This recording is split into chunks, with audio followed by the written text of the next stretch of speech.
Welcome to Straight No Chaser, where we combine fun, engaging activities with raw, unfiltered conversations to uncover the real stories behind inspiring individuals.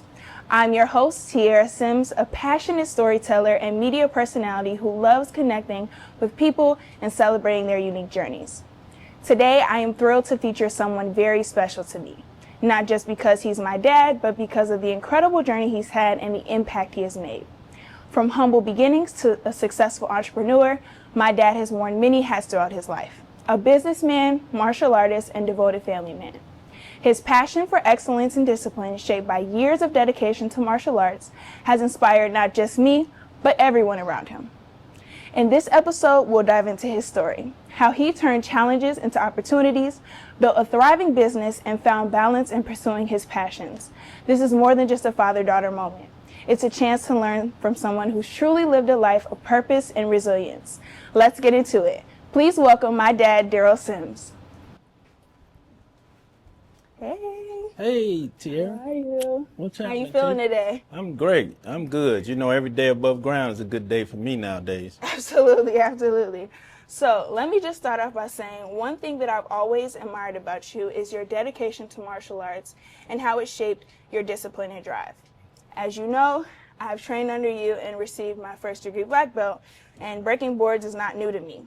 But I thought it would be really, really cool if we brought it to the show and let him see where I got my skills from. So what do you say we break some boards today? That's great. Let's do it. All right, let's do it. So tell me what you want to do first. Well, as you know, breaking, you see breaking and, you see the martial artists. They usually set up with blocks and they're breaking towards the ground. Well, we start out, teaching that way, but actually you have the assistance of gravity and the weight of your body. So we teach like that to just get our students familiar with the fundamentals. But actually you should be able to break from any position. I mean, if you actually encounter a threat, you're not going to always have a person under you to break down. So you should be able to break from any angle and break with any technique. As you know, speed times mass equals power. So you should be able to generate that power with any mass, whether it be small or large. If you can get you can get a pellet, and if the velocity is strong enough, that pellet can go through your head from the front to back. Okay. So it's speed times mass. Gotcha. So you try to generate the speed with whatever technique you use. While we're breaking boards, the audience should reference and kind of see like how fast we're moving and how much force we're going to be able to break through these boards. Absolutely. All right, let's get into the first break. All right, so what do you need me to do? Okay, I want you to hold this board. Okay. Like so. All right. All right. And I'm gonna break it from this position, striking forward with a knife edge, with the knife edge of my hand. As I said, anything is, everything has mass, but this is a smaller mass and it's narrow. So it's important for me to use the proper speed and thrust. All right, let me brace myself. Okay. You ready? Okay. Hey! Okay. I'll give you some claps for that. You broke it in 3 pieces. Oh my gosh. Okay. I didn't hit you, did I? No, you're good. Okay. So now can I try that? I want to try it. Yes, you can. I haven't broken boards in a minute, but I am confident that I can do this. Knife edge. Let's see if I still got it. There you Hey, go. I did 3 pieces You did the too. same thing. All right, Okay. I taught you well. Yes, you taught me well. So if we could take a pause, I want to ask you some questions about, your journey with martial arts and how it shaped your journey personally. Okay. And I want you to tell me, how did martial arts first become a part of your life and what drew you to it?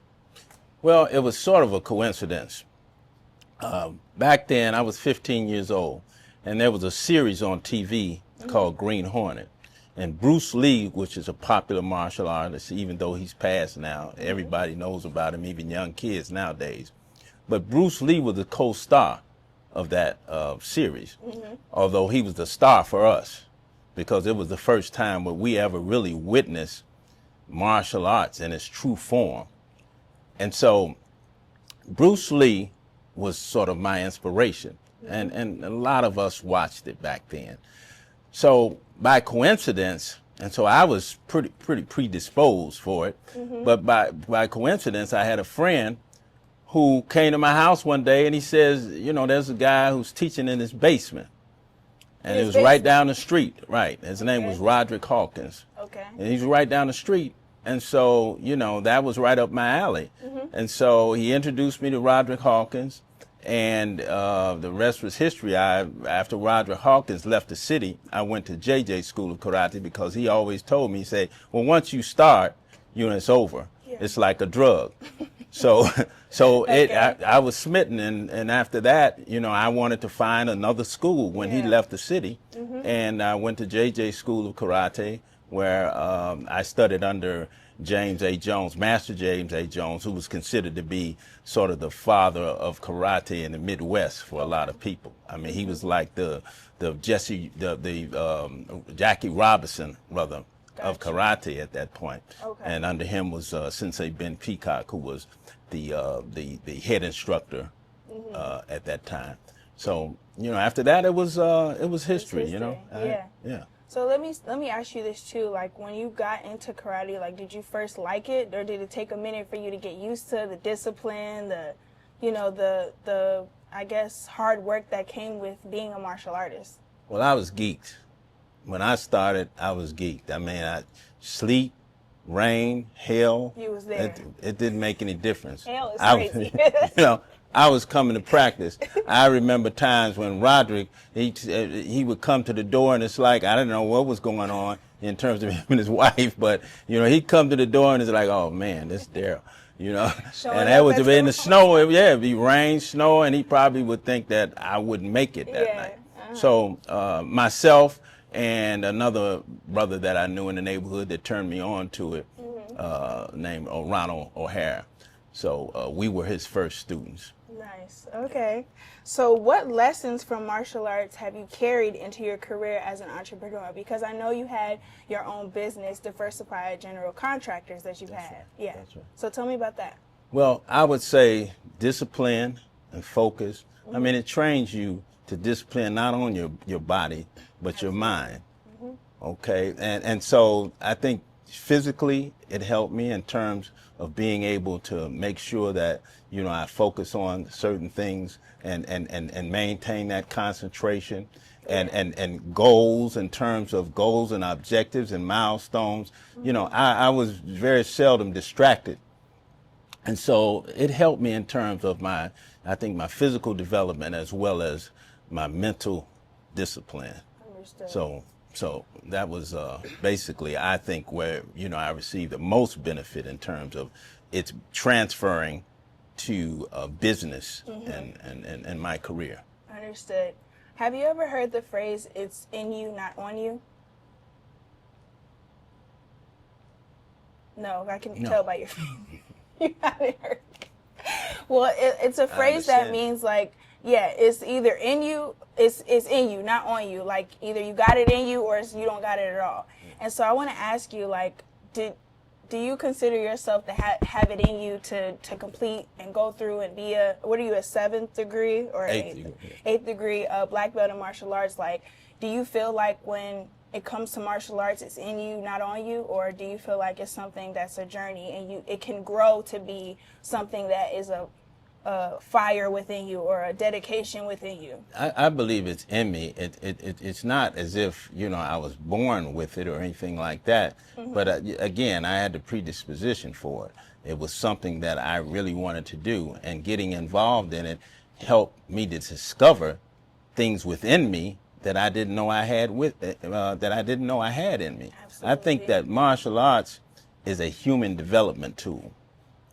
And so you begin to develop things in yourself that you skills and ability that you never knew you had. It helps you in terms of personal power and development. You know, you got a lot of sports out here where team sports, you're working with other individuals, but this actually helps you to discover your personal power. Absolutely. I'll say for myself personally, I know like I discovered confidence, discipline, determination, and a ton of other things added on to that when it came to karate. Like my abilities just as a human, like not knowing that I could do certain things, like it just made me feel more powerful in the world and made me feel confident, even just walking through the streets, going to school, being by myself, the way I carry myself. And I've gotten told a lot of times, like the way I carry myself is very well. And I think it's, I'd say I don't know what's the word, but I attribute it to martial arts. So yeah, martial arts is something that you can attribute to a lot of areas, other areas, because it's a way of life. Absolutely, You know, right. It's a lifestyle. It certainly builds character and makes us more productive people. For sure. You'd be surprised at the kids that come into my dojo that can't jump rope. And that are not coordinated, particularly now. You've seen it, right? So Me, you wouldn't be surprised. Yeah, I know. So I mean, these kids end up doing a lot of things, especially in today's world, because kids are so acclimated to technology. So it's not just older folks that's couch potatoes, but you got a lot of young folks that's couch potatoes. Yeah, with these devices, I'm one of them, but I'm just saying, with these devices and all that stuff, definitely kids can become inactive. Well, you've been saved by me. Yeah, a little bit. So let's get into the next break and show me what you want to do with that one. Okay. All right. With this one, we're going to work what they call a hook kick because it hooks in that direction. And so, as I said earlier, you should be able to break from any direction. Right. So this is a hook kick. Now, normally, if I was to step in and kick from the side like so, Right. well, that's a power kick. I'm using my body also. Right. But with this kick, we're gonna come here. Around. Like that, around. So it requires the right snap, the right, right speed and power from the knee to the heel. Okay. So you can't just stick it out there. No, you just can't stick it out the leg out there and then swing it around. Okay. So the proper mechanics. So the power really comes from the hook. That's right. The proper mechanics, that's what they call the hook kick, but it's actually, in technical terms, call it kagato, which is Japanese for heel. Okay. Okay, because the heel strikes the target. Gotcha. All right, let's get into it. Again, we're going to hold the board like that, and you can brace it against your body so that it doesn't move, because any give will reduce the amount of power of the kick. Okay, but I'm going to step in here, and I'm going to hook it around like that. Okay. Okay? All right.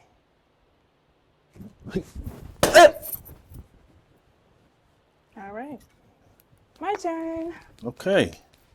That's right, your turn. Now I have to do this with my right leg. Okay. All right. All right. See if I still got it. Now, you don't go through it and kick me. Right. All right, so we're going to, let's see. All right. Okay.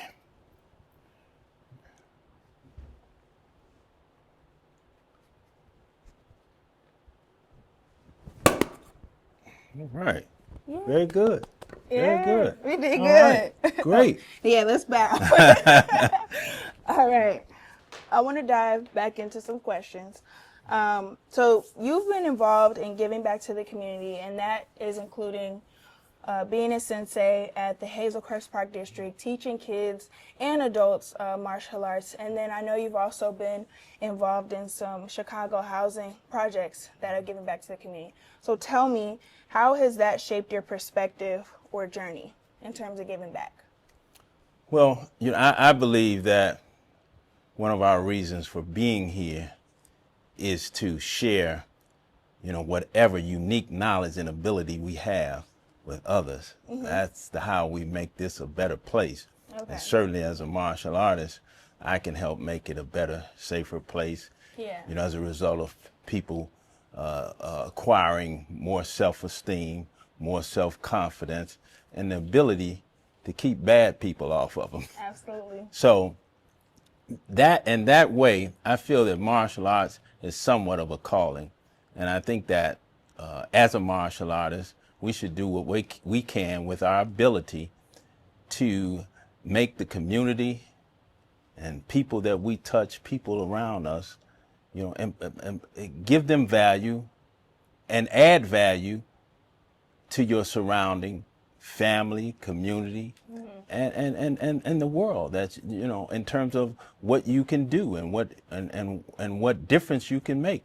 So it's leaving the world a better place as a result of you being here. Absolutely. At least the world in terms of who you can touch and who you can influence I think that and benefit. Yeah. I think that just goes to show that being a martial artist is more about more than just throwing kicks and techniques and fighting and sparring. It's about, you know, what kind of person you are and what do you add to community or, you know, the society. So I think that's a very good thing. I want to ask you, what was the most challenging part of mastering martial arts, and how did you push through it?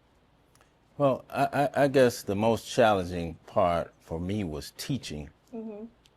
Because when you teach, at least when I teach, I want to make sure that I'm able to convey to you something that will benefit you as an individual. You know, when I teach these kids, I don't want them to leave the dojo, and if they're performing this art, you know, as a demonstration, or they're attempting to protect themselves from a threat.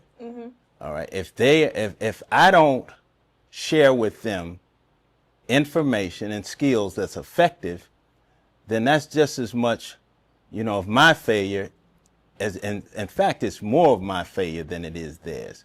So when I started teaching, it made me examine what I do, how I perform, my application of the art. And so teaching forced me to really reassess myself and to reassess how I applied the art and whether it was really effective. Could it achieve what it was supposed to achieve?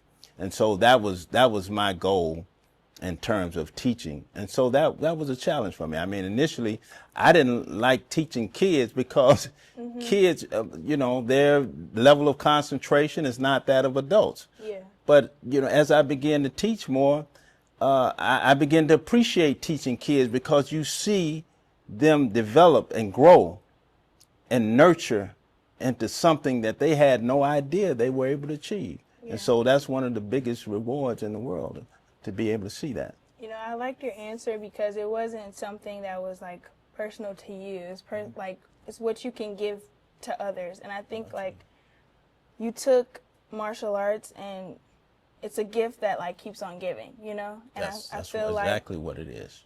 You saying that like your end goal was to make other people be great and make other people be better and empower them. It says a lot about you and you know, your spirit. So absolutely, I love that. That's what it's all about. I love it too. What advice would you give somebody who wants to follow their passions but is afraid to take that first step? Well, every journey starts with the first step. And I've found in life that, you know, things always seem more difficult from the outside looking in. But once you take that first step, it's like they said, like they say in religion, you take one step, God takes the next. You know, Yeah. We only have to have the will and faith to do what we believe. All right, as they say, what you conceive and believe you can achieve. So once you take that first step, as I said, in my experience, other doors just begin to open. It always seems difficult, you know, when you're beginning, when you're on the outside looking in. But as you begin to chip away, Yeah. it begins to get easier Not so and bad. easier. And you begin to see other opportunities that are available to you Absolutely. to achieve that goal. Yeah. I feel like you shouldn't be afraid to take that first step. You should be afraid to not take that first step. Well said. I've taught you well. You did. You did. So we're wrapping this part of the show up, and we are going to move into the next segment of the show, which is the rapid fire part. Now, there is a twist. You won't be in the hot seat by yourself. It will be me and you going back and forth with several questions that will help to reveal some of our personality and some other fun things about ourselves. I do want to say that as the host of Straight No Chaser, it wouldn't be very on theme for me not to be under the fire with you. So we do have to go back and forth and do that. But I want us to take a shot first and cheers to the series and stay on brand with the theme. So we can head over there and get into that part.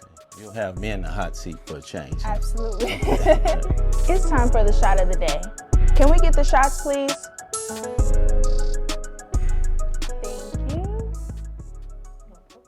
Thank you. Thank you. Okay, now something that I want to emphasize on this part of the show is cheersing to something. I always want to cheers to something. So I want to cheers to this episode. I want to thank you for being here and taking time out of your schedule to come hang out with me. And I want to give you your flowers too. You're an incredible human. You're an incredible dad, and I really appreciate you. So cheers to that. Thank you. You're also incredible. Thank you for inviting me. I think we've had a great time, and I'm expecting for you to continue this greatness. Yes. Cheers.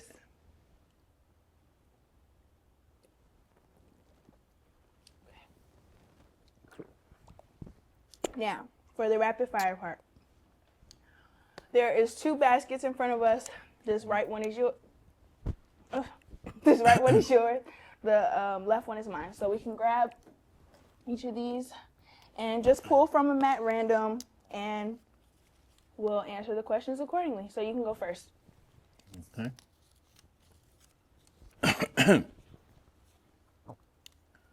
What's a piece of advice I've given you that you didn't appreciate back then but do now?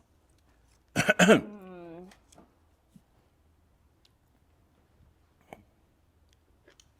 gotta think on that.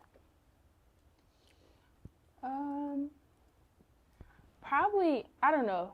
This is a general, like, it's not a specific piece of advice, but probably any advice geared towards, like, just not growing up too fast, you know? Like, I feel like I wished to be an adult, like, all the time, and now I'm an adult and I have bills to pay and obligations and responsibilities.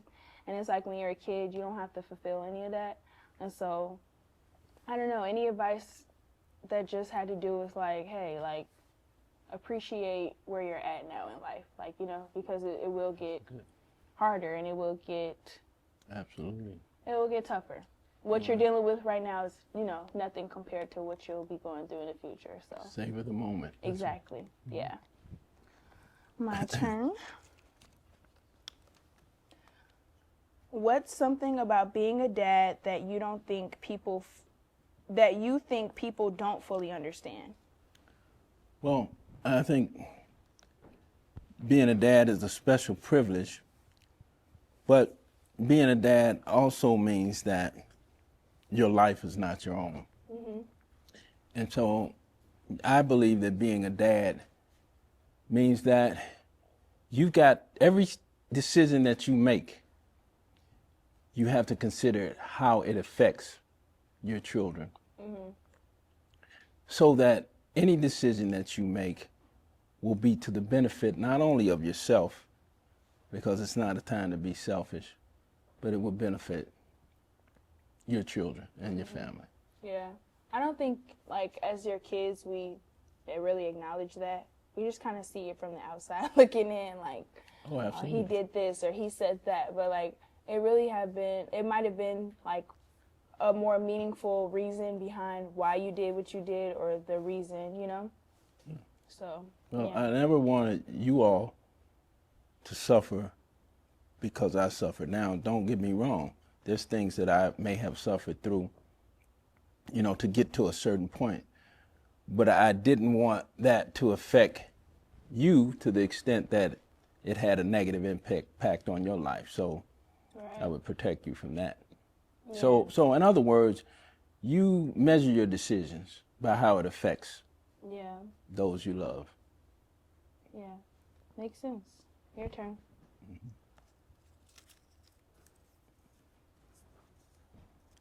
What inspired you to create this show, and what do you hope people take away from it? So the reason I created this show is because I've never quite seen anything done like this before, where there's activity and a real deep dive interview into somebody's journey without getting into like tea or gossip about stuff that really doesn't matter. And I feel like the internet is being so oversaturated with gender wars and just a lot of BS that really doesn't matter. And when you watch that stuff, you don't take anything away from it. And so what I want people to leave with when they watch my show is inspiration, motivation, like determination to like go do something, you know? Because when I watch stuff, like that's what I'm looking for nowadays, especially getting older. Like I don't want to fill my head with who's dating who and what's the new tea on somebody else in their life that I really don't care about and I honestly don't know about. So I think the inspiration in terms of like what drew me to create this show is just like I want to motivate people. Like I'm trying to inspire the next generation, somebody behind me. I'm trying to inspire myself, you know? And so I think too, with every guest that comes on this show, it leaves me feeling inspired. So I know it'll touch somebody else out there. Mm-hmm. So that's my reasoning. Makes sense. Great answer.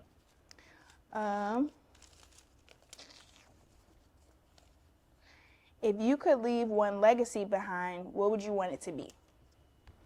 Well, I think I talked about that earlier to some degree. I would like my legacy to be the value that I contributed to my family, the community around me. You know, what did I do to add value to the life that is in some way invested in what I do? Mm-hmm. That's important to me. They say that you can die 2 deaths. And the first death is a physical death. Okay. The second death is when nobody mentions your name. Oh. Which means that you did not add much value to that life. I see. So, you know, I would like for people to be able to speak well about what I contributed. Mm-hmm. You know, how I affected their life in a positive way. Yeah. And particularly my children and then, you know, the community around me, the community that I'm able to touch through what I do. Absolutely. You know, when you look on a tombstone, there's like 2 dates. None of it matters except for that little dash in between. Absolutely. And I saw that. I got that from Instagram. That's not from me, but. But it's the truth. Yeah. It's the truth. It is the truth. All right.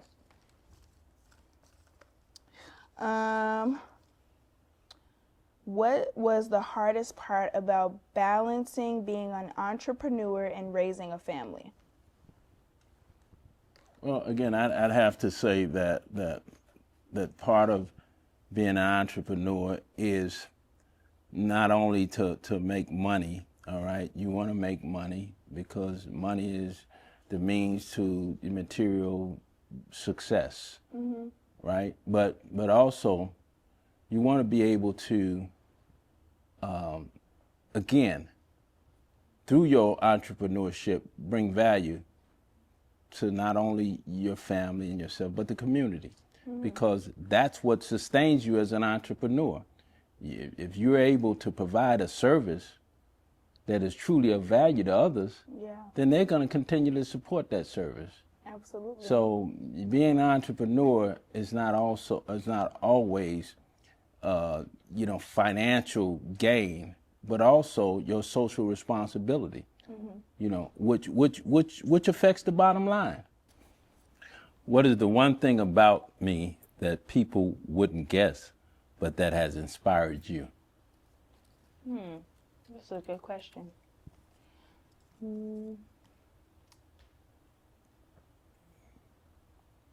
I'd say I don't know if people would exactly think like, just if I'm going based off like appearance, I think people wouldn't guess that like maybe you're like a caring individual. And I don't even know if you know that you're like this, but I think that in terms of like, especially if I come to you about anything, I feel like you're always there to listen.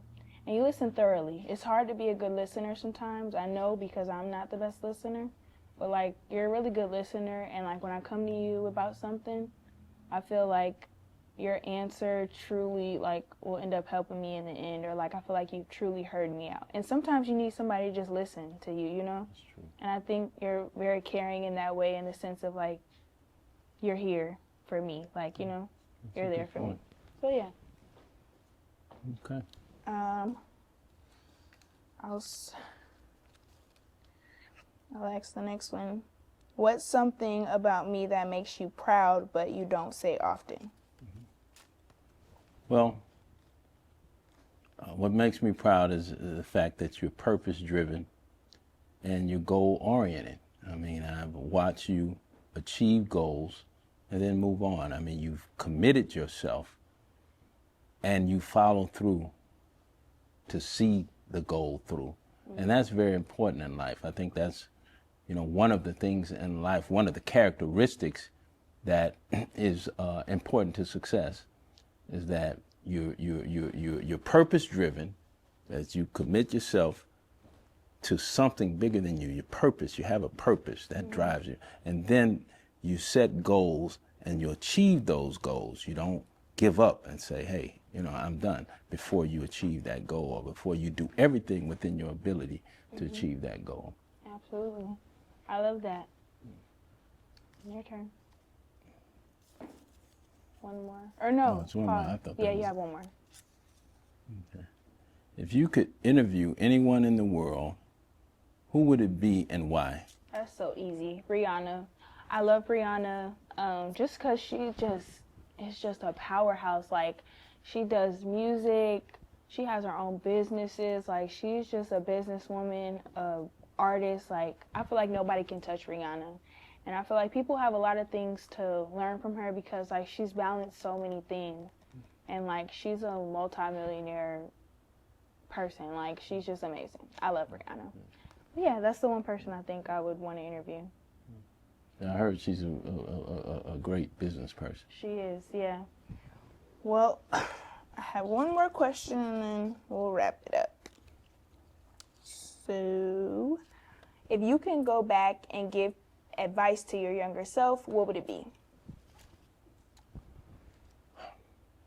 Well, they say that youth is wasted on the young. Mm-hmm. And so, a lot of times when you're young, you don't realize, how important it is to do things until you have that experience. So, I would definitely tell my younger self to be careful about the company you keep, because that certainly has an influence on your decisions. I would also tell my younger self not to make impulsive decisions, because I have to say that any decision that I've made in life that went sour, it's been an impulsive decision. I haven't given it a whole lot of thought. Yeah. And so life, and let me end with this. In my opinion, Frederick Douglass said that you may not get all you pay for in life, but you certainly pay for all you get. So there's a cost to everything. Absolutely. And I'll add that, life minus an act of God is like adding and subtraction. Mm-hmm. It's the sum total of your thoughts and actions. So be careful about the decisions that you make, because they have a ripple effect that affects not only yourself, but a lot of other things in life. Man, that's some good advice. That are important to you. Yeah. I hope y'all caught that, because that was really good. Well, I want to thank you for coming on the show today. I really appreciate you being here, taking time to hang out with me. I think this was a great interview. I think we got to learn a lot about you, and we had some fun too because we broke some boards. I got to see if I still got it. You got to see if you still got it. So I think we had a good little day, and I appreciate you for being here with me. Absolutely, this was great. I really appreciate it. I mean, you know, it's great when you can enjoy yourself with people that you love and people who have an interest in you and you have an interest in them. So this was really great. And I think that, you know, hopefully, you know, it will benefit you and your show and your viewership. For sure. I hope you enjoy getting to know my dad and hearing his incredible story. Stay tuned for the next episode where the conversations stay real, the moments stay fun, and we always keep it straight, no chaser. See y'all next time.